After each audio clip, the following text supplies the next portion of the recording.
Okay, so thank you guys for coming. If you need to leave at any time, that's fine. If you need to come back or you want to come back after that, that's fine. If you guys have any questions at any point during the lecture, you can raise your hand, and I will call on you, obviously. And then I'll also leave time at the end for questions. So if you know you have to leave early and you're like, I need to know the answer to this, just ask. That's chill. Yeah, I think it's also if I say anything like not about fairies, just a word that you're like, I don't know that word, don't hesitate to ask. So just literacy check. You can just say literacy check and I'll explain myself. For just so no one's surprised, this is a lecture about fairies. That's where you are. I'm going to be talking about fairies in Northern Europe, so mostly in Britain and Iceland and Ireland, and a little bit in Scandinavia as well. And mostly this is the Middle Ages to, not exactly now, but the modern era. Does anyone have questions before I start about like logistical stuff? No? Okay, very cool. So first, let's look at some of the origins and explanations for fairies, what makes fairies fairies, and where do they come from. So fairies are part of this group of beings which are supernatural, obviously, but they're not divinities, they're not gods, although some people think they come from gods. So all throughout ancient history, lots of cultures have had these sort of spirits that are between mankind and divinity, but they're not, deities by any proper respect, and they're definitely not mortal, and they have these powers, but they're somewhere in between, they're liminal. And so in Northern Europe, in Scandinavia and Nordic countries, we're looking at elves usually, trolls also, ogres, etc. And then in Rome, you're looking at demons, I think it's demons is how you pronounce it actually, or nymphs. So demons are sort of the, not the Christian demon where it's this evil thing, these beings, again, that are somewhere between our world and the world of the gods. And they're sort of ambivalent, right? They don't really have an agenda. And demons could be associated with like one specific plot of land or a forest or a concept even, but usually it's an umbrella term, it's just demons in general. However, nymphs are very attached, literally even to natural sources, so trees or bodies of water, stuff like that, which is a lot more similar to the idea of fairies that we have now, which is very, very natural, but as we'll see, that kind of comes about a lot later. And then in India, some scholars like to make the connection between fairies and nagas or nagini, which are these serpentine figures, again, not quite gods, not quite humans, and from the waist down, they're snakes. And they are still worshipped in a way, and they have great magical power, and they like to seduce, usually men, and they have this obsession with human children. So a lot of fairy-like themes. But people really just bring those up to draw this Indo-European theory into the whole myth. So it's debated. But there is a French fairy, Melusine, who is a snake from the waist down. Yeah. All of these creatures, however, that I've just talked about are literary creatures or they're theological creatures. So they're not necessarily indicative of what the common person thought. The peasant, the person in the countryside, these aren't necessarily popular demonologies. And obviously because of written sources, we don't really have access to ancient folkloric interviews or anything like that, because no one gave a shit. So in the fairy tales that we do have written down, whether they're from elite sources, because those exist, or from oral tradition that got written down, you do still see traces of these elves in this Nordic mythology and these ogres, and straight up story plots from the Nordic sagas, etc. You do see ancient Roman stories coming into play, especially ones about the underworld or the spirits of the dead. And you definitely see a lot of Celtic mythology, especially in Britain and Ireland. And there's this other world in Celtic mythology called Titania, which is the land of the undying, the land of the young, which is some island off the western shore. And there were all of these mythological, like ethereal women who would come to the land of the mortals, and they're usually warrior women as well, and would seduce some great warrior and drag him back off over the sea. The most pertinent example is Oisin, who is a Celtic warrior, mythological Celtic warrior. And he was seduced by one of these otherworldly women, and she was the daughter of Manannán mac Lír, who is he's a marine deity, but he's also the deity responsible for lifting the mists between our world and this other world. And she recruits Oisin and his men to come help her save her people in the other world. There's a battle and they need more warriors. And he's this great warrior, so he goes and he helps her. He's there for years, and then eventually she releases him back to the land of the mortals and gives him advice for how to get back safely, which the men don't exactly heed, because when they get back through, the ocean somehow, I think actually they get there over the ocean and they come back underground. And when they come out of the cave, they realize that 200 years have passed and the Celts are no longer in Britain, but they're surrounded by Anglo-Saxons and they understand nothing. So in fright, the men jump off the horses and the years catch up with them immediately and they turn to dust. So that's actually a theme that comes up a lot in fairy tales, is this sort of time disparity between fairyland and the mortal world. But a lot is unknown. We can see all of these elements, but we don't know exactly where fairies come from. We don't know exactly where these stories come from, because so much of this culture is an oral culture. It's not written down. It's transmitted and memorized. These lengthy poems are memorized verbatim for hundreds, if not more, years, which is sort of a dying knowledge, or a dying even power. Our memories are, like, in this urban culture, our memories can't retain that much information anymore, which is sad. It's my job. So, in Europe, there's this term called the fairy faith, which is used to talk about this belief in fairies, but also all of the practices that come along with that. And what do the people who were part of the fairy faith say about fairies and where they come from? Because history doesn't tell us too much. And they kind of line up in this very interesting way. The first explanation that's given is that fairies are the spirits of the dead, usually and either loved ones or ancestors, recently dead or long dead, that have often died tragic deaths or violent deaths, or died too soon, or drowned. And we'll see a lot of themes about the dead and fairies. And then the second is that fairies are diminished gods, pagan gods, which is a funny sort of story, actually. They believe that when Europe converted to Christianity, all of the old pagan gods didn't just disappear, but rather as the prayers began going toward a different deity and their temples fell down, they also shrunk, not just in power, but also in size, and retreated under the hills and into the wilderness. And you can still petition them, and they still have magic powers, and they still interact with humans, but in this very more, less religious way, let's say. The third explanation is that fairies are fallen angels. It's all related to this mythology, this Christian mythology of the war in heaven and the rebel angels. And is anyone not familiar with this story at all? Yeah? Okay, cool.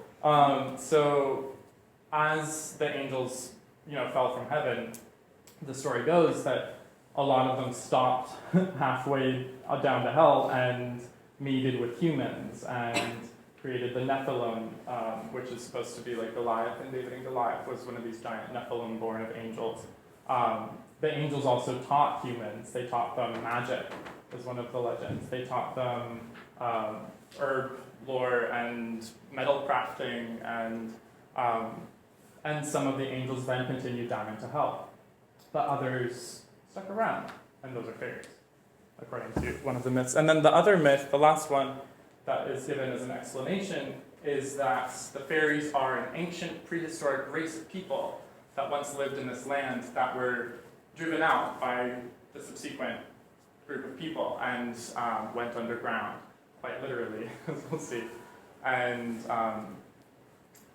so you often see descriptions of fairies.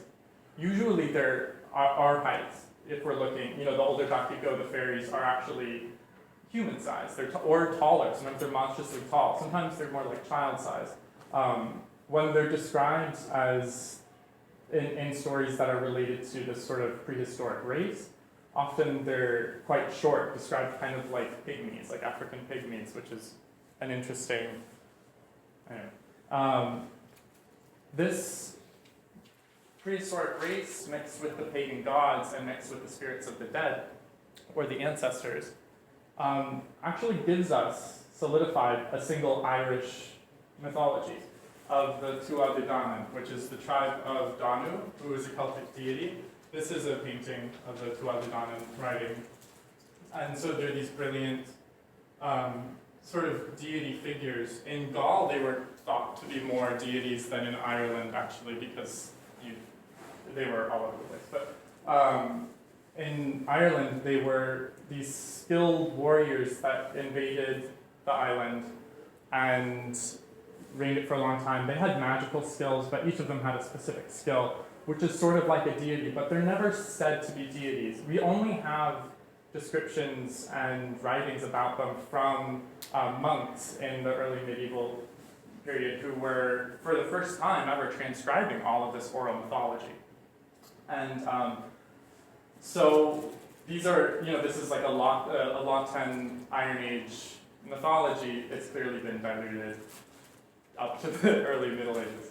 And so it's sort of untrustworthy. But they were the ancestors, in a big sense, of the land of Ireland. So not so much the people, but of the land itself, which creates this interesting dichotomy, especially in a culture, in a society in the medieval period and in the early modern period, where this idea of civilization and of a city and the wall between you and the scary dark forest is really prevalent. So that's why the devil is all animalistic, is because he represents the wild and the dangers that come from stepping outside your door, and furthermore from stepping outside the city wall. And I got a little lost there. So the Tuatha De Danann are ancestor spirits. They are, sort of the spirits of the dead. And when they were driven out, they were said to retreat under the land into these burial mounds, which are that's not actually the purpose that they serve. We can tell that they were used very commonly. Either burial mounds were used so there's all of these mounds all over Northern Europe, especially in Britain and Ireland. And a lot of the time they're just referred to as burial mounds, but they serve various purposes all the way from the Mesolithic period to really like the late classical period. I think they were still building these things. Anyway, so there's that mythology, but then they're also sort of gods. And they're also this prehistoric race. Yeah? What were their purposes? So, individually, like what did they do? There was the main god, sort of their Jupiter, if you will, was Lu. He was multi-talented. He was the only one who's described as having all of these various skills. He could fight, but he was cunning, but he could work wood, metal. He could write poetry, sing beautifully. He could do it all. There's Morgan, who is, she was one of, depending on the time period in the story, she's part of a triad of sisters who were war deities, really violent stuff, like I'm not going to go into details. And then there's the healing god. I can't remember. It starts with the end. Anyway, but so they were definitely considered deities in Gaul and in England, but in Ireland, they may not have been thought of so much as deities as ancestors. Okay, so there's insight into all of these explanations, but we have to remember that, like, looking at pagan elements like this, they're filtered in through a Christian culture. Let's see. Okay, and so this Christian culture is not necessarily the most orthodox of Christian cultures, because again, we're looking a lot at non-urban folk culture, which has not had so much written down supervision of thought and tradition. Okay, so these fairies are not so much a part of like critical thinking and religion and theology or philosophy as they are just a part of daily life. They're something that you interacted with. And that's really a crucial thing to internalize in all of this, is that these fairies were something that you came across just trying to get things done or get from point A to point B. And often, because there were cases that fairies would come up in legal trials, so you have the elite, often a foreign elite, especially on the continent, looking at these fairies in a legal context and having no idea what to do with them because they don't fit into a Christian cosmology, or they're from all of these weird sources that aren't documented and people didn't know what to make of it. There's this ballad called Thomas the Rhymer, which was based on a 15th century romance, English romance, and it's about a real person, Thomas the Rhymer, who was a poet and a prophet. He did divination by writing poems, and his sort of power was that he couldn't write a lie, and so anything he wrote had to be true. And there's this story about him where the Queen of Elfland comes and kidnaps him, and this is sort of how he got his power story. And when she kidnaps him, she's riding through Elfland. This is my favorite story. She's riding through on the way to Elfland, and they stop, and she points out 3 roads to him, and she says, "This is the road of wickedness, or of righteousness. This is the road of righteousness, the path to heaven," basically. That few walk down, and it's narrow and full of briars, and this is the path to righteousness. Or no, righteousness is the hard one, right? Okay. This is the path to wickedness, which is wide, easy to walk down, covered in flowers, well paved, and everyone walks down this road. And that in the middle is the road to Elfland, which is covered in ferns and winds about the hillside and is very beautiful. But that's all she really says about it. And so this path imagery is very indicative, where you have this clearly defined rigidity of morality and Christian ideals, which, as I hope we know, in the Middle Ages was not like very soft and light. It was pretty dark. And then you have the other side of wickedness, which is easy. And fairyland is something that is wild. It's covered in ferns, it's green, it's winding about the hillside. It's not direct, it's not wide, it's not narrow, it's twisting. It doesn't really fit. And that's very much what fairies are to Christian mythology. So, love that ballad. Okay. Not only do they not fit in easily to religion, but they also don't really fit into morality.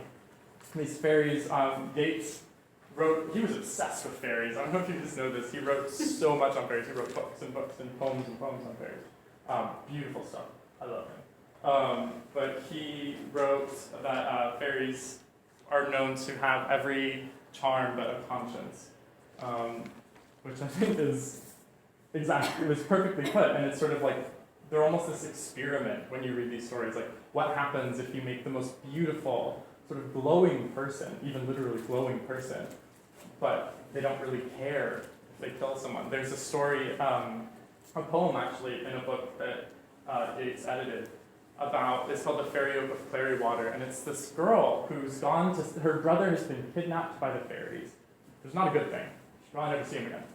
But she finds out where the fairies are, and she runs after him, and there's this very simple method of reclaiming someone who's been stolen by the fairies. You just hold on to them really tight. But that's made difficult by the fact that the fairies will transform the person into all manner of beasts, and they change him into a bull and a lion, and they change him into a rushing river and a giant tree. And at the very end of the poem, they turn him into a blazing fire, and she dies. And the ending line is the fairies giggling as they dance away from the scene. So you get this idea that they're light, they're happy, they're glamorous and elegant and enjoying themselves immensely, but without much thought to at what cost. Were they demonized in the larger Christian context at this point? They don't really get demonized, that's the thing. I mean, they do get demonized a little bit, but that never sticks.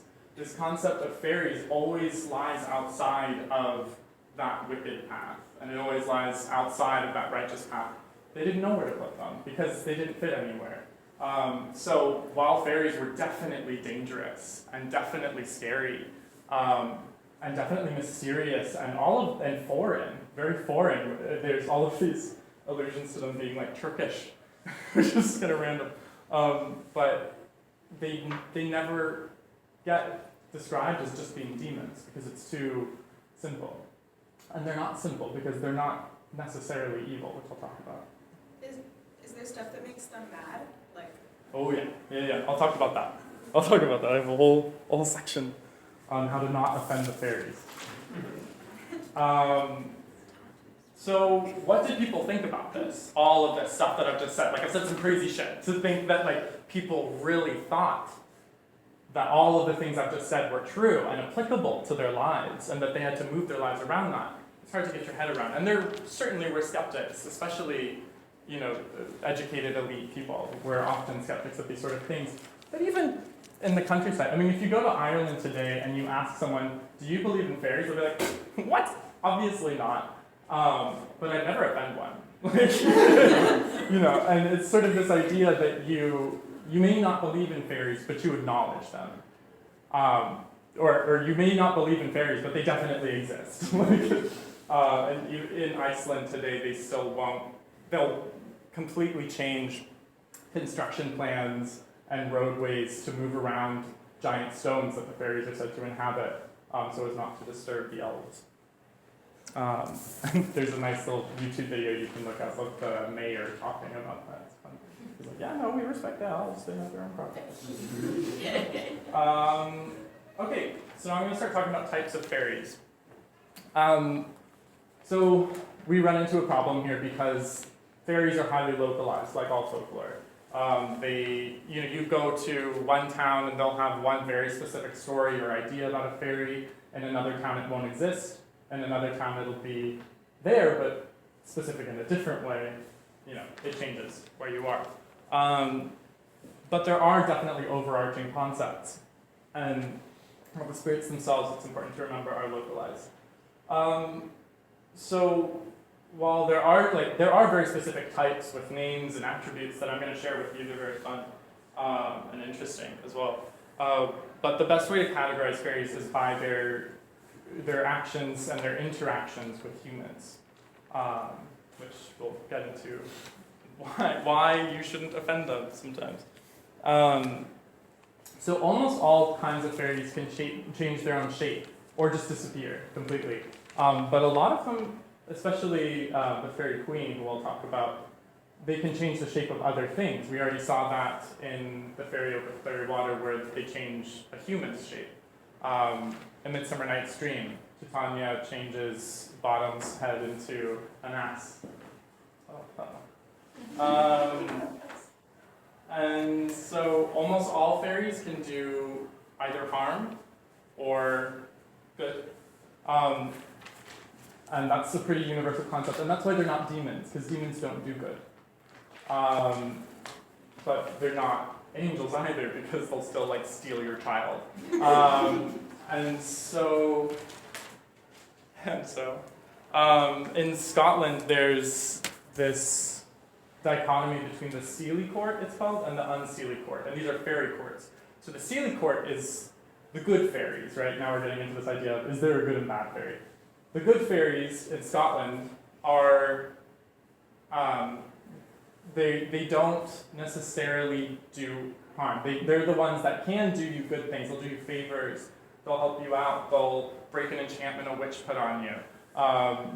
They are good, but there are all of these restrictions. You don't want to offend them. And that's why when you get terms like the fair folk or the good people, so that you don't refer to them directly and maybe offend them. Because the Seelie court is good, but if provoked, they'll still fuck you up. And the unseelie court needs no provocation. They need no insult. You run across them, it's bad news, probably, because they have no qualms in meddling with humans and their lives. And that's the Scottish dichotomy. That's not really upheld everywhere, but it gives you that. I think that's a good way to look at them. Is when they're good, but, and when they're bad, they're like. There are places that you can find certain fairies, as in like locations that denote a type of fairy. So I was talking already about this burial mound, and I know you can't really see these, but come up afterward. So these burial mounds, there's a lot of different kinds of fairies that are said to live in or around these, and you can make offerings or sacrifices or wishes at the burial mound, and maybe the fairies will listen, that kind of a thing. The burial mounds, again. So the fairies are sort of being treated just like dead spirits, because what lives inside a tomb, the dead spirits. It's a sort of ancestor worship. But it's a pagan ancestor worship, so are they also kind of pagan gods, or is it animistic? We don't know. But it's interesting to think about. And also, the prehistoric race. There's this big monument here, all these rocks piled on top of each other. Who did that? They probably live around here somewhere, right? The unseen neighbors. Not just in the mounds, also in the trees, especially hawthorn trees. In the Thomas the Rhymer, in the ballad, the Queen of Elfland is introduced riding down the elvish tree. Which is like, how is she riding a horse down a tree? But, again, if you're looking at Nordic mythology, you guys know that the Nordic cosmology is the world tree, which is, all of these dimensions, or realms rather, laid out from top to bottom and in sort of the structure of a tree, or a literal tree, actually, is how they thought of it. And and in the Nordic mythology, the elves, especially like the light elves, as light or beautiful elves, the translation is hard, lived up in the world tree. So the fact of her riding, the idea of an elf riding down a tree, I don't know, maybe it's Nordic. We don't know.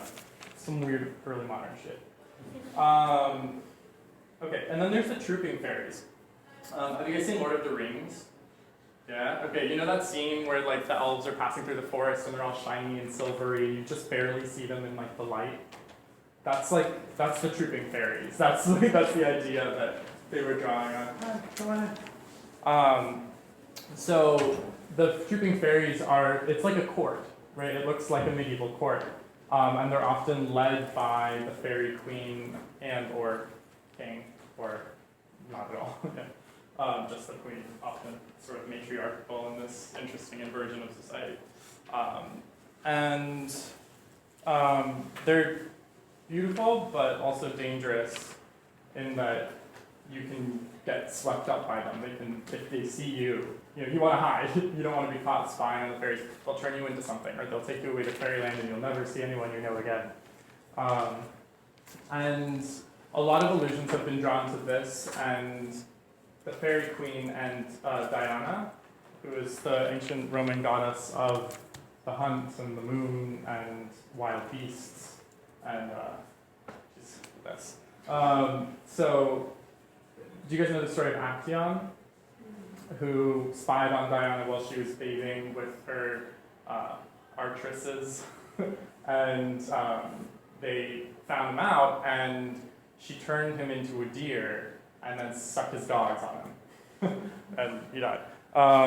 So the fairy queen often transforms men in the woods, and she will. But also, I mean, there's you can tell that story of Diana was written by a man. It's like this very. It's empowering in the sense that she kills him, but it's still this very sexualized, spying on a woman bathing idea. And the Queen of Elfland is always very sexual, like very seductive, but also like owning it, really powerful. Like, don't want to fuck with her. And men always do exactly what she tells them, which is awesome. I love it. And so the Slua Shiva is what I've written here. You can't really see it. This is like a hunting / battle scene, but it's in the sky, and it's like terrifying. Not something you want to come across on a moonlit night. And so the idea of this troupe of fairies being sort of the darker fairies, raging through the stormy sky, is really related to this idea of the wild hunt, which is a Nordic. Probably Nordic origin, but it definitely was prevalent all throughout Nordic and Germanic countries. And it's this hunting party, usually led by Odin or Woden, who was sort of supreme god in many of their pantheons, because again, it's all localized in Europe. Or it was led later on, because this continues up until the 1900s, people talking about seeing the wild hunt. It can be led by a dead soldier. So again, the spirits of the dead. It can be led by Diana, mistress of the hunt and the wild. Again, this dangerous wild thing. It can be led by the queen of the fairies, or the king of the fairies. And often people will say that they see loved ones that just died inside the wild hunt, riding on a horse or racing along with them. That there's these fairy balls that sometimes will like materialize before travelers, and they'll see loved ones they know dancing with the fairies as well. So this idea of the fairies being your ancestors it comes up a lot in the lore. But also, you have these pagan deities leading the hunt, and that theory doesn't seem so far off either.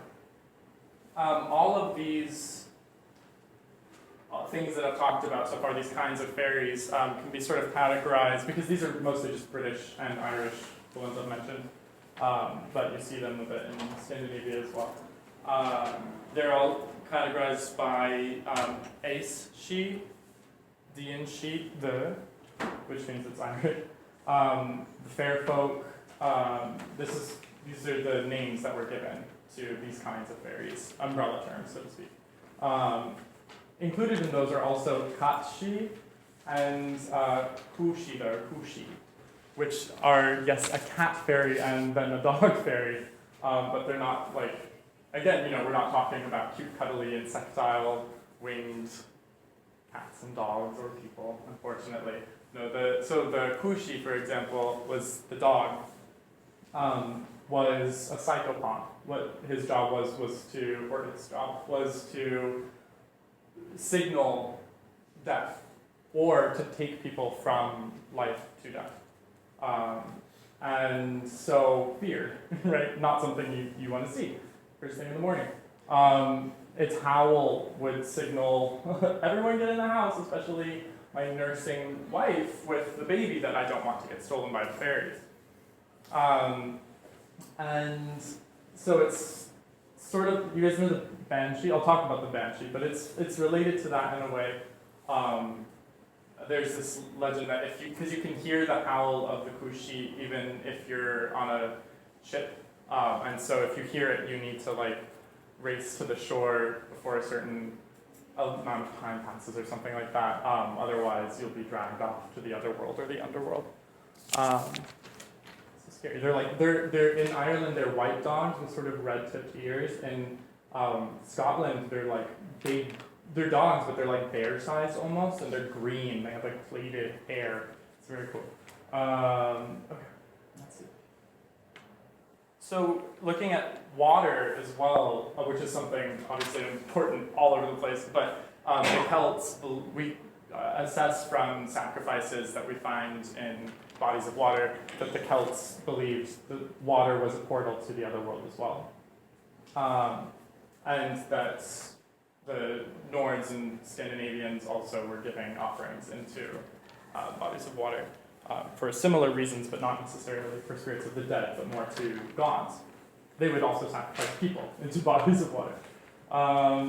And water fairies are, it's just, again, an umbrella term, but examples are kelpies, which you may have heard of. They're like a horse that is very beautiful until you get on it, and then it's really scary and drowns you.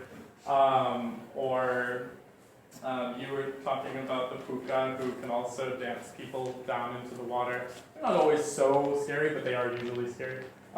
Sometimes they're just, yeah. Pretty sure that's the neck and the puka is a field fairy. The puka is a broad term. It just means like, it's almost associated with pixie, but one of its manifestations is it being this marine sort of pixie, trickster, storm summoner, depending on where you are. Again, it's all locality. But then the nixie is, the nick is nick, nuck, nix, it has a million names, but it's Scandinavian, and we also find it a lot in like Scotland, which are not so different cultures if you look at the invasions of Scotland that happened over the last 1,000 years. It's often a male seductive spirit that will sit by usually a river and then pull people in. Or there's another omen spirit that's an old woman usually washing the armor of whoever's about to die in the water, like the blood-soaked armor of whoever's about to die. So if you see her doing that, you know whoever's armor that is not very long. Then there's these mountain fairies. There's mountain goblins called red caps. If anyone's ever heard of those, they're terrifying. They're like little goblin guys that have red caps, but they will like unhinge their jaw and like eat you whole. And the only way to get rid of them is by like reciting Bible verses. And this whole recitation of, so while the fairies, I didn't talk about this, while the fairies don't exactly fit into a Christian cosmology, they are always afraid of Christian imagery. So whether it's you crossing yourself, or whether it is you invoking the Father, Son, Holy Spirit, showing an icon, the sound of church bells, the fairies run or disappear.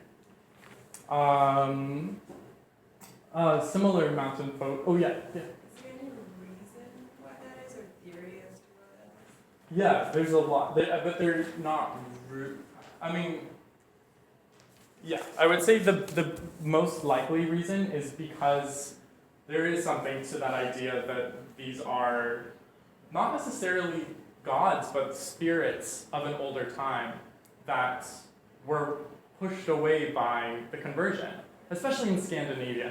I mean, this is a myth that gets told all over Europe in places where it's not really applicable, but this sort of like almost neat conversion and immediate Christianization or demonization of spirits can be pretty well traced in a lot of Scandinavia. So, yeah, I think that's why.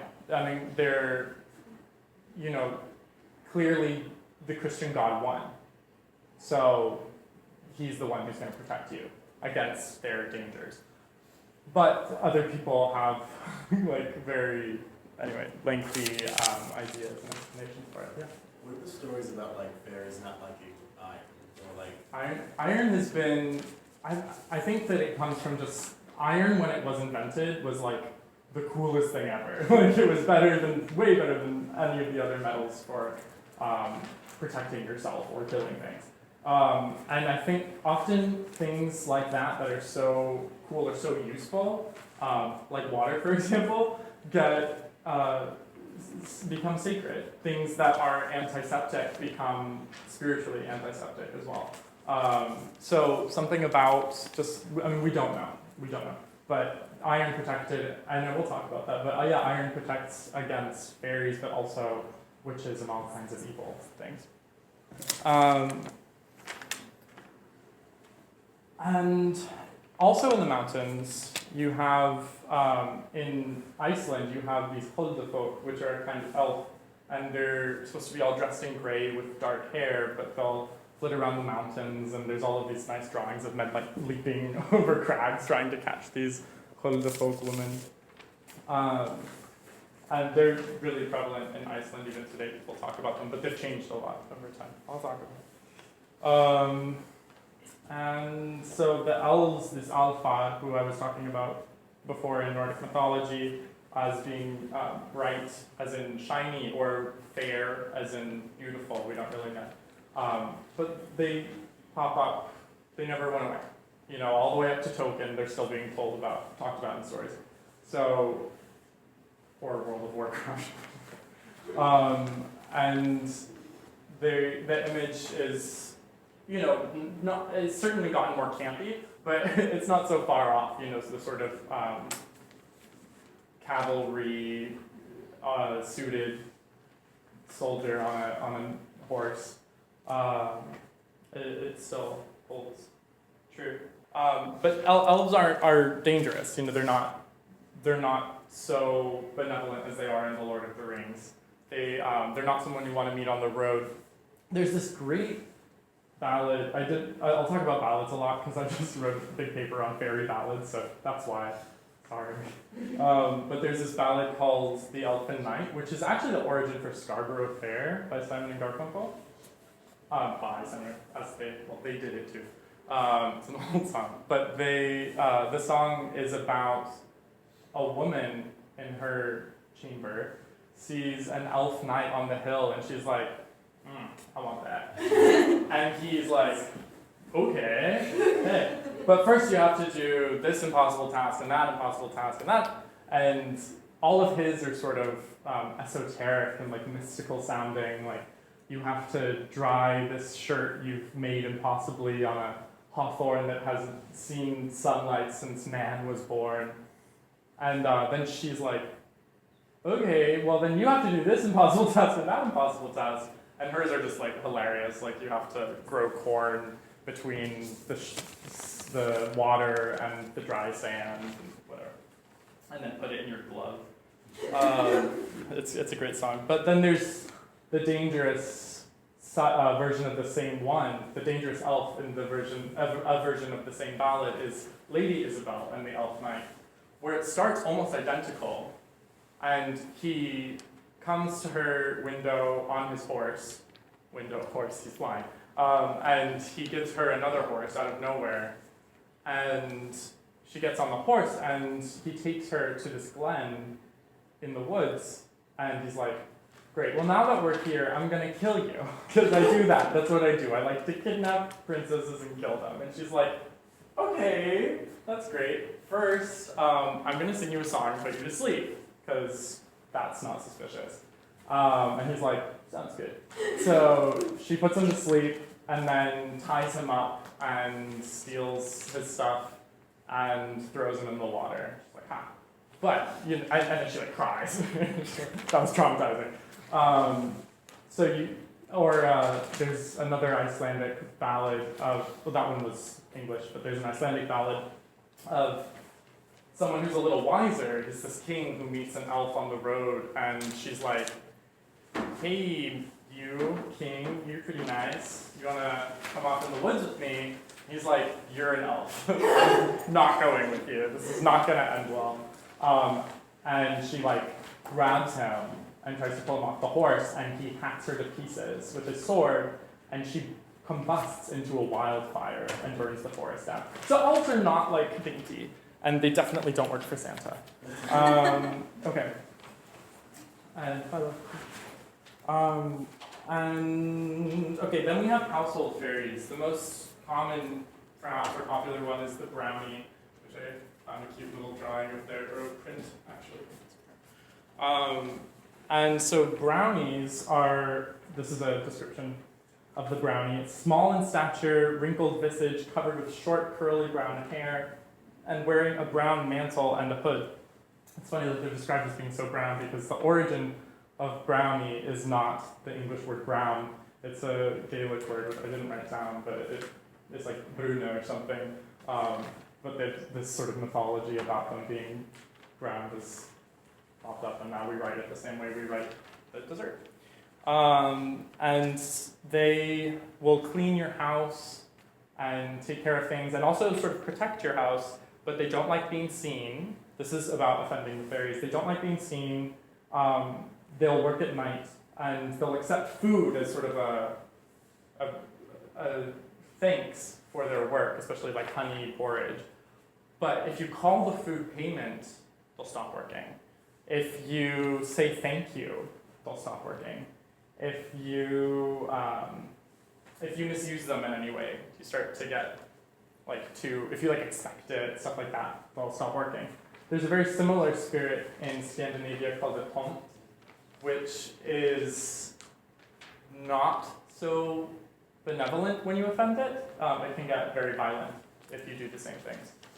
And this sort of is very similar. I mean, I don't think it's Roman, but it's a way to think of it. It's to these household spirits, these household daemons that are not gods necessarily. They're not gods presiding over the house. There's something very day-to-day real. You're interacting with it, and it's like another member of the household almost. But it is still an interesting sort of household worship and ancestor worship in this convoluted way that takes too long to talk about. Yeah. Well, I mean, in ancient Rome, household gods were Lares. ancestors. Lares, yeah, the Lares spirits, exactly. And yeah, exactly. It makes sense. And these and other spirits like them, like the domovoi in Russia, there are the general consensus is these are ancestors, or it's sort of like an animistic personification of the land or the house. But that's not how the people thought of it. So it's kind of you can theorize about where all these things come from, but you want to look really at what the people said about it too, and kind of respectfully take that at face value while also looking deeper into it and having ideas, but it's not boiling it down to that's just what it was, because it's this very dynamic relationship. It's not so much there was real, very measurable ancestor worship happening at the same time. This isn't just what ancestors were now. So, let's see. The other kind of household spirit were these very much sort of protectors, but they were protecting in a very fairy-like, eerie way the banshee, who got a really bad reputation because every time someone is about to die, they'll show up combing their hair out and screaming at you at the top of their lungs, which is not how you get popular.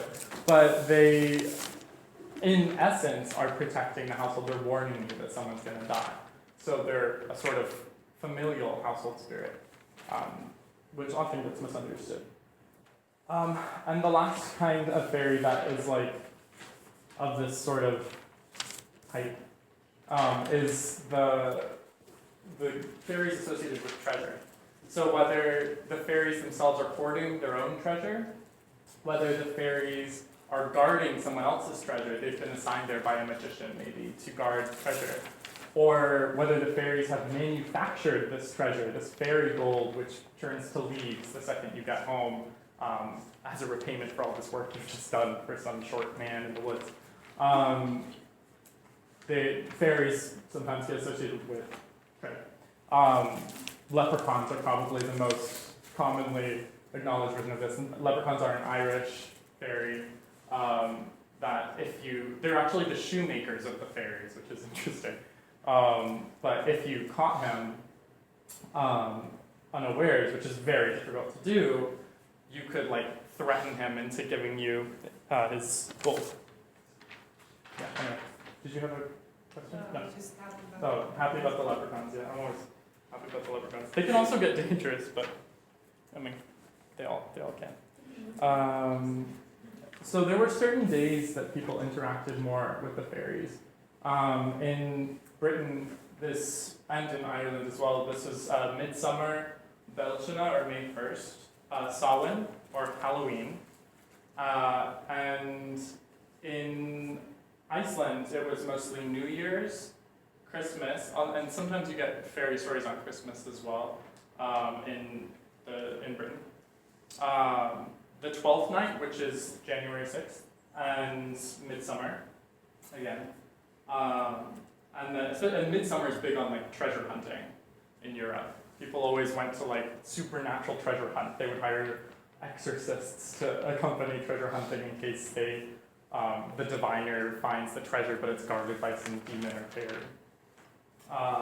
And then in Scandinavia, there was there's a lot of attestations to this ancient ritual of, like this pre-Christian ritual of giving offerings to the elves. It's called alfablot, which means literally elf offering. But we actually don't know anything that actually happened on that day, which was once a year near the end of autumn, because it was a private family affair. So there's a story of this guy going from house to house to house, trying to find somewhere to sleep for the night, and everyone's like, "Go the fuck away, or the fairies are gonna kill you."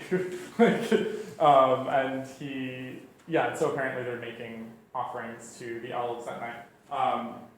We can imagine what it might have looked like from a different saga where a hero is instructed to make offerings to the elves by going to this burial mound, the Mounds again, and offering this bull that was killed and spilling its blood on the side of the mound, and then making a feast of the meat for the elves. So that's an idea. But you didn't require a special sacred holy day to interact with elves. Again, it was a part of your daily life. And so, usually in a bad way. Usually the elves and the fairies were not helpful in your day-to-day life. They would stop butter from churning. You would tie your horse's mane into elf knots, which are just like, or your own hair into elf knots, which is a bitch to untie. Or they would shoot you with little elf arrows, or not so little, but which is an interesting. The people would collect these elf arrows and show them off to their kids, but they're old Iron Age spearheads and arrowheads, which is interesting. So this is really the explanation given to these. But the idea was that an elf bowman would be invisible in the woods and waiting to shoot down humans. And when you got elf shot, you could be. So elf shot was used to explain sudden illness, sudden death, like an aneurysm. Someone just drops dead in the wood. Elf shot. Strange markings, big pains, like, oh, you suddenly got back pain, that elf shot you. But it was a really scary thing. Another scary thing would be being pixie-led, or pixie-led, which is, in Cornwall, we see this talked about most. It's where you're walking in the woods and suddenly a really thick mist comes right down, and you can't see anything, and that's called being pixie-led. And it's said to be, the mist is like actually the pixies themselves, which are trying to turn travelers around, getting this sick joy in killing people. And the only way, there's a couple ways to turn that around and find your way back again. The most popular ones are crossing yourself and turning your coat inside out. I don't know. And so the main, most common and pretty universal through classes, through skeptics, interaction that people have with fairies was not offending them.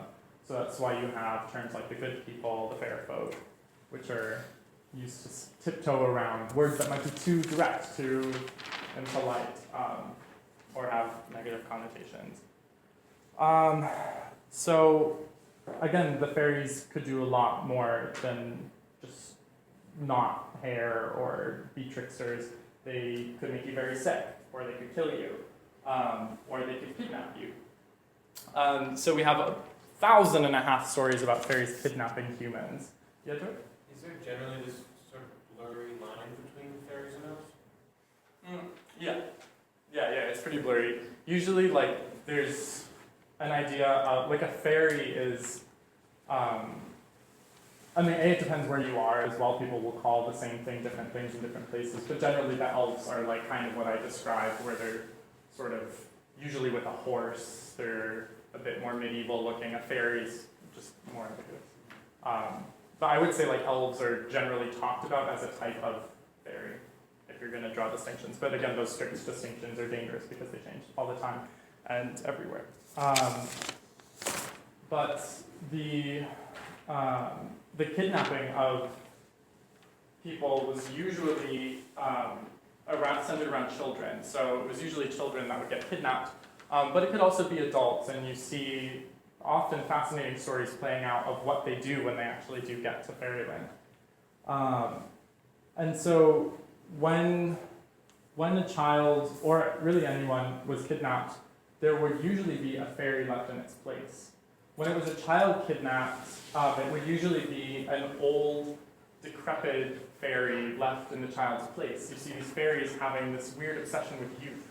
And the fairy would be disguised, or the fairy or the piece of wood, sometimes it was a piece of like oak wood, would be magically glamored, disguised, illusioned to look like whoever it was. But there was always something a little off. Either they looked a little off, or their hair was always wet, or they wouldn't stop crying, or they wouldn't get out of bed, or they were irritable, or they just didn't seem like themselves for some reason. So this is a way, these changelings, they're called changelings, and I have a nice picture here. It's like a baby in a cradle that's blue and kind of looks like an old guy, and she's stoking up the fire. And so these changelings are a way of describing or explaining away illness, mental illness, menopause, puberty as well.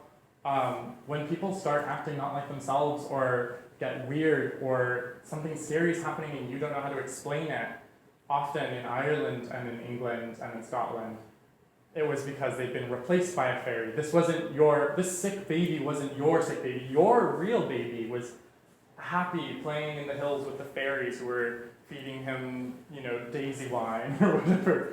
But this was like some evil changeling thing. So how do you deal with that? What do you do when you realize that your child has been replaced by a fairy or a piece of wood? Hit him with a rock. That's one of the ways. Yeah. There's the first way is you need to identify it. The first method is identifying the changeling. And the funniest one that I know of is boiling water in an egg on the stove, which was just supposed to be so peculiar that if it was actually a changeling in the crib and not your real baby, it would break face and speak and say, like, "What you do not for?" Like, weirdo. And then you would know it was a changeling, and then you could continue. Yeah? What do you mean it was a piece of wood? It's a piece of, sometimes they would be like, once you discovered that your child was a changeling, they'd be like, it was a fairy the whole time, or it was a piece of oak wood that was enchanted to look like, I don't know, that's just like what it was. So yeah, it's weird. And the methods for dealing with the changeling once you found out it was a changeling were much less benign. Common methods included holding the baby on a shovel over the fire. Others included leaving it out on a hill overnight where the fairies are supposed to reside, and hopefully they'll come switch it out. But if it dies in the cold, it's not your baby that died. Remember, it's the fairy changeling, so it's okay. Either way, your baby is safe somewhere, playing with the fairies forever. And other methods were digitalis is foxglove. It's a plant, a flower that's pretty toxic, and they would make infusions of this to feed to children or women who were thought to be changelings, or they would bathe them in it. So, not cute. Got pretty dangerous. And when people would die, it's this sort of scapegoat of, I don't understand what's happening here. I'm gonna kill it. And through the structure of this mythology, it was excused often. The last, I think, documented person who was killed for being a changeling was Bridget Cleary in Ireland in the mid 1800s. Like that, really, or the early 1900s, somewhere in there. It was like 1920. Was it 1920? 1920. Cute. She got burned to death by her husband. She was like a middle-aged woman who was based on the description, was suffering depression. It was horrible.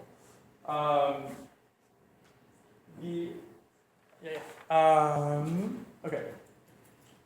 When the children were stolen away, or the adults were stolen away, they would either, they would usually end up working within the fairy world, within the fairy court, or they would find if they were like a knight or a nobleman who had been stolen, they would be placed within the fairy court in some sort of honorary position. They were, let's see. Sorry, I'm like losing my train of thought a little bit.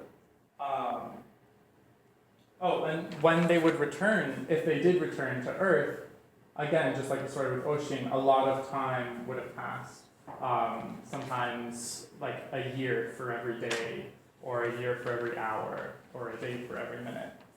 And everyone they know would be dead. And so this sort of being stolen away, whether there was a changeling in its place or not, the idea that someone could be stolen by the fairies is a really handy way to explain people disappearing in a time when identification, even facial identification, was not what we know today. Like, people were not instantly recognizable as themselves. People would get lost all the time. You would just go out for milk and something happens, it was just not so controlled as it is now. So it was very, very common that people would just leave and never come back. And the hope was perhaps that they'd just been stolen by the fairies and they were dancing or riding with the queen of the fairies or whatever. I mean, you go into these burial mounds in the stories, and there's these vast chambers full of gold and celebrations and balls, and things are a little off, but definitely, like in Thomas the Rhymer, when they get to fairyland, the rivers are all blood because it's all the blood that's shed on Earth. But it's still a nice place. It's just like things are a little weird.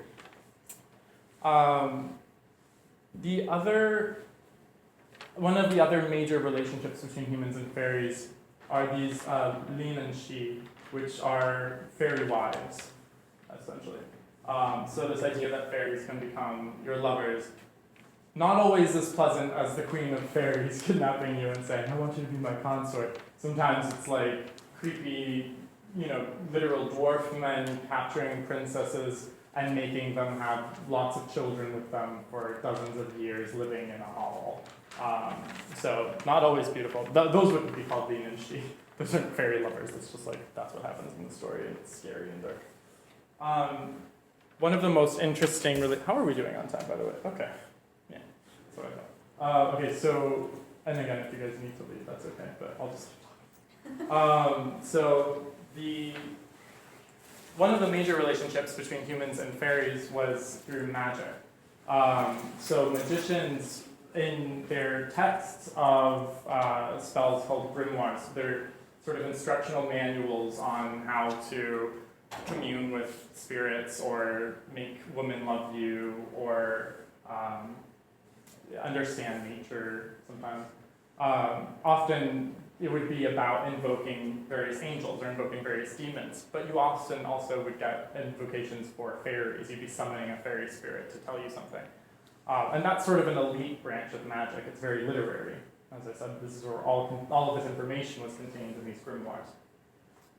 But even in popular or taboo magic, so witchcraft, you get these interactions with the fairies that are very closely knit. There's the fairy spirits that would sometimes help witches with their magic. So fairies can be a type of familiar spirit. They're not always demons. Sometimes they're... you know what a familiar spirit is? Yeah? Good. No? Okay. Familiar spirit is a spirit assigned to a witch, usually by some greater power, whether it's talked about or not, to do the bidding of the witch or the bidding of the higher power. And they're usually disguised as an animal, and often it was thought that this animal was truly a demon. However, they could also be human-shaped, they could also be inanimate-shaped, they could be demons in reality, or angels in reality, or fairies in reality. And the fairies often just looked like normal people. No wings, no glow, nothing. They just looked like people. But they were there, and they weren't. They knew a lot of magic. No. Okay. The other thing, I think the most interesting thing about witches and fairies is when witches would fly either literally with their bodies or leave their bodies and travel spiritually to the Sabbaths to worship the devil, or just curse people and stuff. They would sometimes not be meeting the devil, but rather they'd be meeting the king and the queen of the fairies, or just the queen of the fairies, or just the king of the fairies. And like I said before, in the courts, they didn't know what to make of this because it's not something that fits easily into the Christian demonology. So there's this very famous Scottish witch, Isabel Gowdy, who was tried in 1662, and she voluntarily gave her entire trial record. She wasn't put under duress or anything, which is very interesting. She just said that she felt guilty and needed to repent. So here's all of this stuff I did, which included replacing her, disguising a stool in the bed as herself, and flying out on a piece of ragwort, which is like a common weed that was transformed into a horse by an incantation. And she met with the devil sometimes, but also once in one description, she talks about meeting the king and the queen of the fairy in this great hill that opened up, and all of the witches in her coven were assigned a fairy familiar, which is very interesting. She gives all of their names and says whose familiar it was, so that court officials can go get those people in trouble too. And that they would ride around in the sky afterward, and these little elf arrows that I was talking about before that would cause all sorts of maladies, she talked about how the devil was instructing her and the other witches to use all of these elf-shot arrows that they got from the king and the queen of the fairy to strike down men as they flew, and only the men that crossed themselves would be protected from the elf bolts. And there's the last really strong connection with witches and fairies is this idea that sprung about, and it's still, I've met lots of people who are still participating in this actively, this belief that these new cunning folk, wise men, wise women, people who aren't exactly witches, they're sort of like anti-witches. They know all the charms. They're of the popular religion wherever they are. So in Europe it's Christian, or Catholic Christian, and they would have all of these charms to protect against witches and evil spirits and cure people. Really, they were like doctors that were more affordable. And a lot of them said that they got their powers from some fairy or elf sleeping with someone in their family line. So they have fairy blood, and this magic within the fairy blood gives them the power to do all of these things, because the cunning folk always have some explanation for how they have this supernatural power to cure people or protect things, or even curse people. Some of them weren't just super benign. And then we have the clergy, right? So like I said, the clergy were another representation of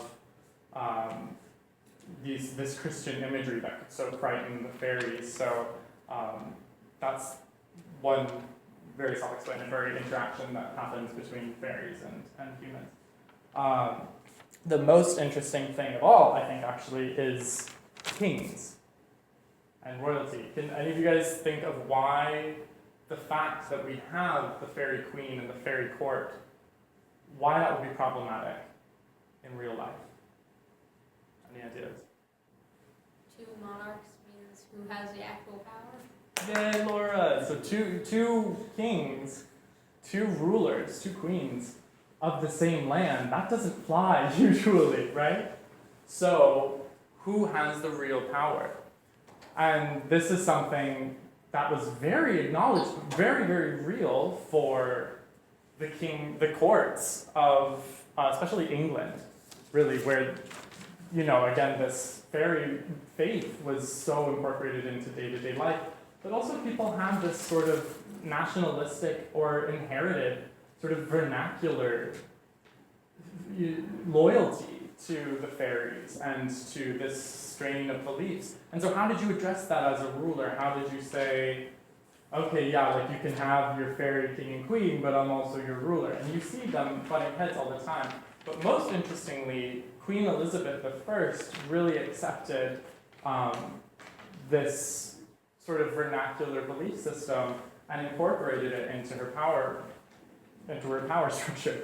So Edmund Spenser, I think, is his name, could be wrong, wrote The Fairy Queen, which is an unfinished, very long poem about the Fairy Queen, but also about Queen Elizabeth. That was quite political. And she was all for it. She was like, yes, I like this poem. I like being compared to the Queen of the Fairies. And she often was in day-to-day life. And she would sort of exaggerate and intentionally draw upon this imagery and this common belief in fairies to sort of say, the two realms are not so different. And I am also a queen in fairyland. And yeah, so it's an interesting thing that happened with her. And it was a way of increasing nationalism far out from these urban centers, where it was a lot harder to reach people. And she was also trying to conquer Ireland at this time, which was pretty self-evident why you would want to be seen as the Queen of the Fairies. And in some of the depictions of fairies that we have, especially in, do you guys know the story of Orpheus? So this is one of those Greek myths that then got brought into fairy tales. So Orpheus, his wife gets kidnapped, or does she die, or does she get kidnapped in the original story? She dies. She just dies, right? Okay, so she's in the underworld, and he goes to Hades to save her, or bring her back, and he's a bard, so he plays for Hades and Persephone, or Persephone, and they're like, okay, you can have her, but you can't turn around. You can't look at her until you're safely in the living world, otherwise she's our again. Here's this constraint on this gift. And of course he looks back at just the last moment and she goes back into the underworld and he loses her. This got turned into another medieval sort of novel-esque story called Sir Orfeo, where Sir Orfeo's wife, Isabel, is kidnapped by the King of the Fairies, and they take her into the Mound, and he's brought his pipes to play instead of a lyre. And the King of the Fairies is like, yeah, take it. And he does, and it's like a happy ending, kind of. But then a whole bunch of shit happens in the book. There's a ballad, though, which I studied a bit more closely, that cuts it off there, because it's this sort of happy ending, which is interesting. And here we see, moving into the depictions of fairies, we see this sort of transformation of these ancient epics and sagas becoming novels, poems, romances, ballads. And again, you get this sort of, because Sir Orfeo in the ballad becomes King Orfeo, so again, you get this sort of royalty butting heads, which is interesting, kidnapping the queen of the same land that you're in, but it's not your queen.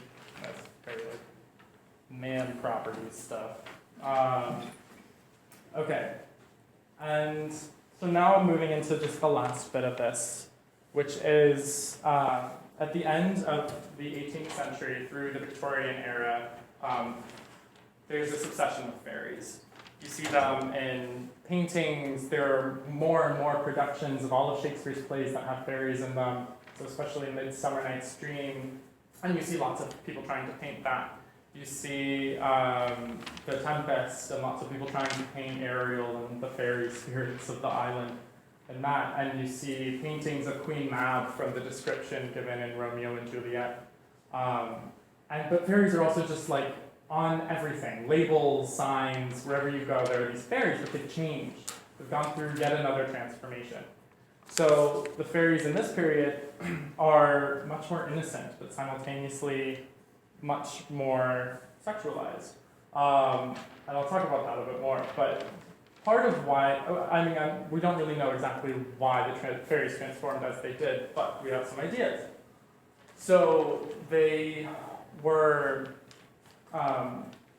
this change came about at this heightened interest in folklore and romantic nationalism, kind of doing what Queen Elizabeth did, and for the first time jotting down what people really thought in the countryside and caring about the presence of impressionistic paintings, and that's later, this interest in the countryside for the first time, really, in a long time. And then there's the grim fairy tales were written down, and then right in the Victorian era, at the end of the 18th century, I think, before the Victorian era, at the end of the 1800s, in the Victorian era, the Grimm stories were translated into English. So this interest in fairies is present. Also, just this interest in the supernatural is present. You get spiritualism has come up. But there's simultaneously, with this delving into mysticism, there's this strict, rigid society, as you guys know, in the Victorian era that was very socially restricted and sexually restricted and very sort of removed from nature, and especially for women. And it's very interesting to see this sort of reaction of the fairies, who are always painted as these free, hair undone, no clothes woman, just sort of gallivanting about. Yeah. You've actually never talked about if there ever was such thing as a male fairy? Mm-hmm. Okay. Mm-hmm. Yes, absolutely, absolutely. It wasn't really until this time that it starts to become overwhelmingly women and overwhelmingly children, which is, again, very interesting. But there's this longing for mysticism, for folklore, for the past especially. There was this understanding that fairies were this very old, mysterious thing, and the past was being very romanticized and very idealized, and this sort of melancholy nostalgia begins to fill all of these depictions of fairies and the way people are talking about it. But again, it's in this very lovely way, in this very sort of innocent but sexy way, and this weird sort of this double standard, which is common. The woman have to be sexy but also innocent thing plays into the fairies very hard in this area, and it's kind of confusing to look at. And the other thing that's popping up in this time is science. And there's this huge interest in botany and in zoology. And so you see these fairies sort of mixing with this scientific imagery. And so you see them as this representation also not just of the past and the children and the woman, but of nature and the wild. And this is where you really get the insectile wings. This is where you really get the leaf crowns and hats, and this is also where they start diminishing in size and becoming little parts of the forest in a way that's much more literal and visual than we've ever had. So hence bringing fairies to size, right? This is where they shrink. This is the image of fairies that we still have today. And so this reaction to science, it was sort of a counter-enlightenment. People really wanted to prove that fairies existed, so there was this sort of rush to find a real depiction of a fairy. It was was it Coddington or Cottingwood? Cottingley fairies, there you go, yeah, exactly. Where these little girls pretended, set up these little paper figurines of fairies and photographed them and said that they were real and they met the fairies. And, yeah, Photoshop. Victorian Photoshop. But it was also this way of sort of avoiding science, right? This strict rationality is kind of coming into dominance in society, and people really wanted to retreat into this sort of mysticism and this fantasy world and this nostalgia of like the mythological past. So it was both a delving into science and a running away from science.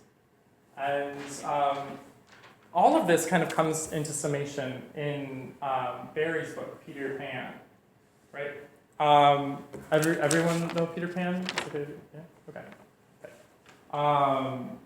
So Barry knew, this was published in 1902, so just kind of nearing the end of all of this. And Barry, his mother knew a lot of Scottish lore, and she told it to him as a child. He talked about this. So he was very familiar with everything that I've talked about thus far. Maybe not everything, but like a lot of it. The ideas, some of the legends. And he was playing with it all throughout the book. Excuse me. And so Peter Pan is really about dead children, right? That's sort of understood. And in the, in looking at fairies now that have become children, and sort of this way of almost trying to study children and understand their innocence, but also their like shining appeal, very flitting, very nostalgic stuff. Children, weird things. And then also the dead. And, I think he had a younger brother who actually died when he was also still very young. And, or he had a brother that died while he was young. I don't know if it was his younger brother. And his mother was always very, sort of obsessed with, obviously, this lost child, which plays very much into the whole series. And it's a sort of his way of dealing with this. And Peter Pan himself is actually weirdly similar to this Persian demon called Kugu, who was this lost child but never got named, was never found. And so these lost boys are changelings, right? The story of his band of boys that got lost and taken into fairyland, basically. And he's just playing with all of these images of fairies, but also of death, and in it he's studying children. And so Peter Pan got turned into a play where there's a scene where Tinkerbell has died, and Peter Pan then comes to the audience and says, "Help, help, you need to bring Tinkerbell back to life. You need to say you believe in fairies." And then the children in the audience are supposed to clap to show that they believe in fairies. So why is this happening? Why are you breaking the fourth wall? Why are the children clapping? Who are the children clapping for? They're clapping for the adults in the room. They're believing. Who are they believing for? They're believing for the adults in the room. And it's sort of this exploration of, and this sort of experiment with children and their belief and their innocence, and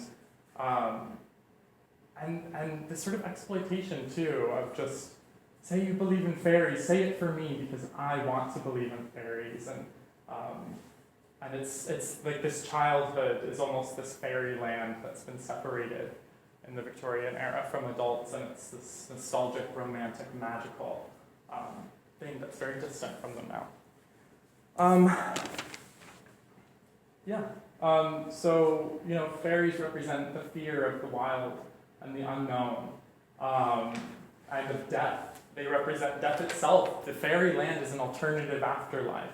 It's alternative to heaven or hell, which is, hell's scary and heaven's boring, so not so bad. Really, you just get drunk in fairyland, you dance a lot.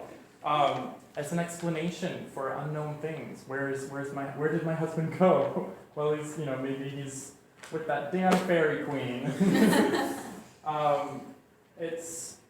They're a way of understanding youth also, these eternally youthful fairies, and then eventually these fairies that are youth, and they're obsessed with youth.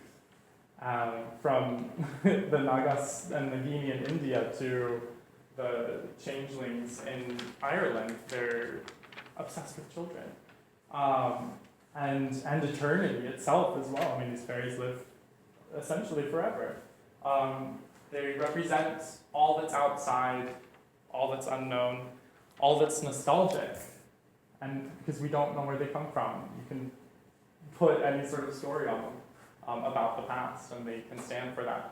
And now they've really become about nature, which nature itself and where we are in our Western society is very much this sort of nostalgic fear and looming eternity, where we've now disconnected from nature. And fairies are still representing the same thing, but now they've taken on all of these naturalistic aspects to sort of represent our separation from it. That's all I have. So thank you guys for coming.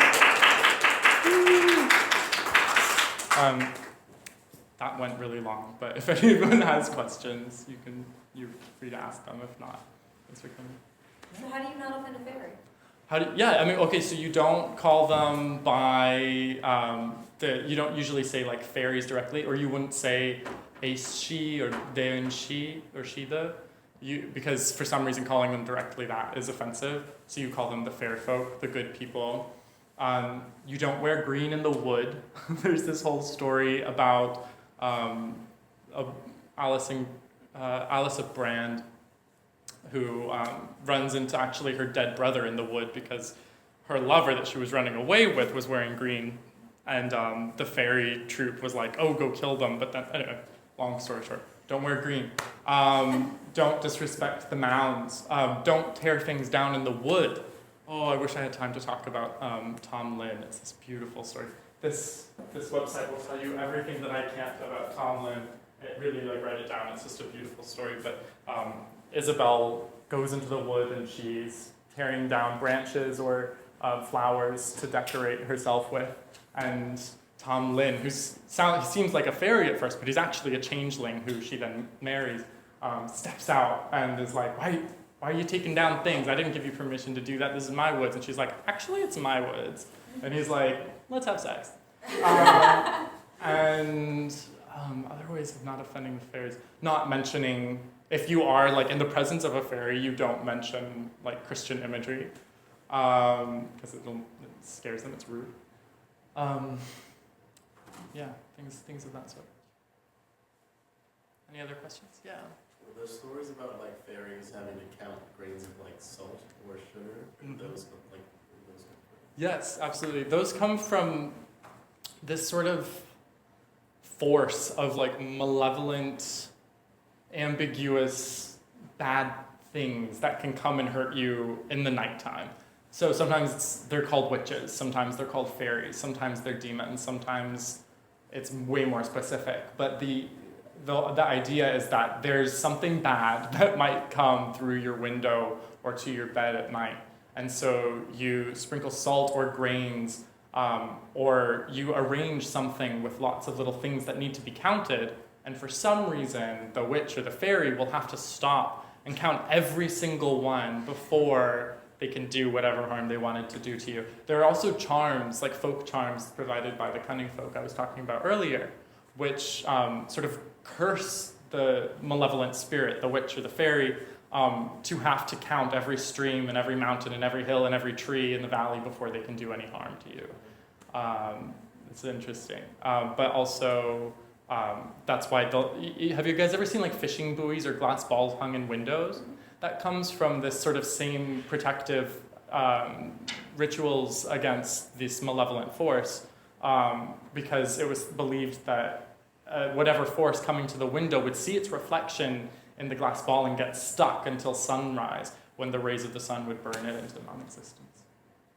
So with the interaction between Christianity and fairies, trolls being able to smell the blood of Englishmen, can you talk about that? I can't really. As far as I know, that was just a way of saying, I smell your blood. It was a way of making it creepy for children.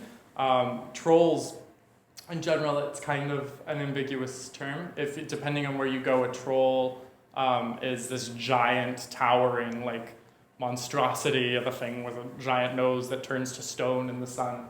Or it's, a teenage, tween-sized, foresty kind of spirit that lives underground and has a tail, that has like fire, or has like a hollow back made of wood. And their interactions with them are varied. Sometimes they can bring you fortune, but usually they're dangerous. But yeah, so trolls are sort of a very specific group of kinds of Nordic and Scandinavian fairies, which all have their own very specific associations. I can't really speak to that line in that story, but I know what you're talking about. Are there any, how does climate change and the disappearing wood kind of affect all of this? I think it's not so conscious, all of these sort of sociological list I went through at the end isn't so much a conscious, I need something to represent this, and so the fairies are going to have to do, it's just sort of it's sort of an accident, like a group mental, psychological accident that the fairies come to, by their own nature, somehow represent these patterns of whatever is happening in our life. And right now, climate change is sort of representative, I think, this is my theory, this isn't written anywhere, of sort of our disconnect with nature, just like our disconnect with the past, and our disconnect with children, and our disconnect with sexuality, and our disconnect with the wild, and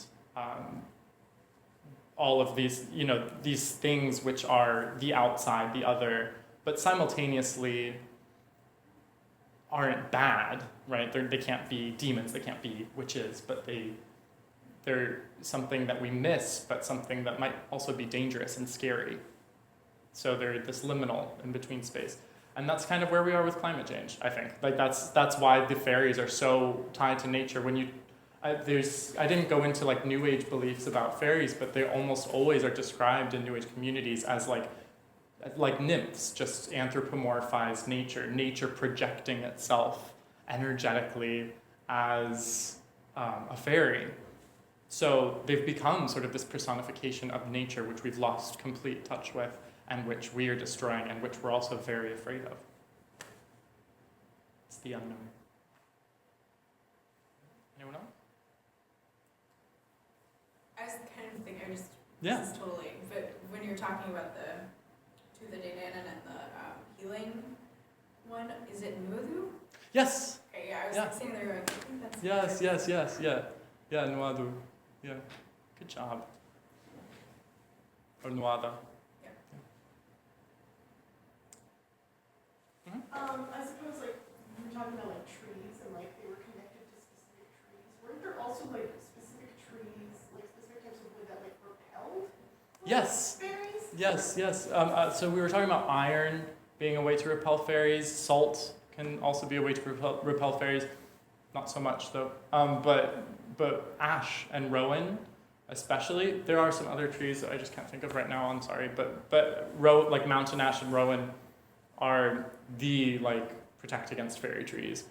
So you make a cross out of the wood, or you string the berries on red thread, and that'll protect you against any evil, witches, fairies, what have you.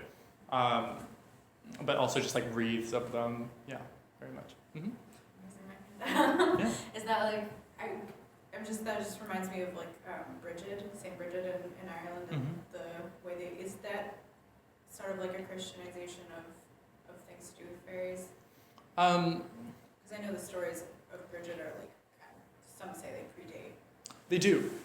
I mean, we can be as certain as we can about these sorts of things that Bridget was. I mean, they didn't even change her name. They really didn't get creative with that one. She became, goddess Bridget, and then, or I think, was she one of the Danan? I don't remember. I don't think so. Yeah, no, I think she was. She was bard and healer. Yeah, and then became Saint Bridget. Other than that, I mean, other than being a deity, which is therefore related to fairies, as we've talked about, I don't know of anything that ties her specifically to fairies, but there easily could be, especially because she has her own high holy day in Ireland, and those are always days where fairies can come about. So I know there's a book on Bridget, and I think it might just be called Bridget. It's by Courtney Weber. I can write it on the board if you want, she's actually a friend of mine in New York City, and it's partially like a historical analysis of the goddess and the saint, and then as I haven't read it, but this is like my understanding of what I've read about it, and then it's also sort of her personal like mystical experiences with this figure.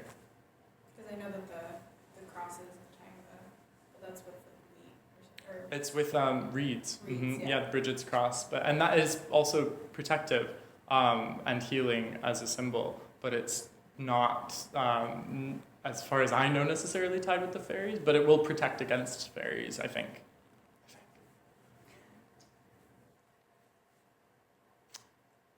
Well, thank you guys for coming.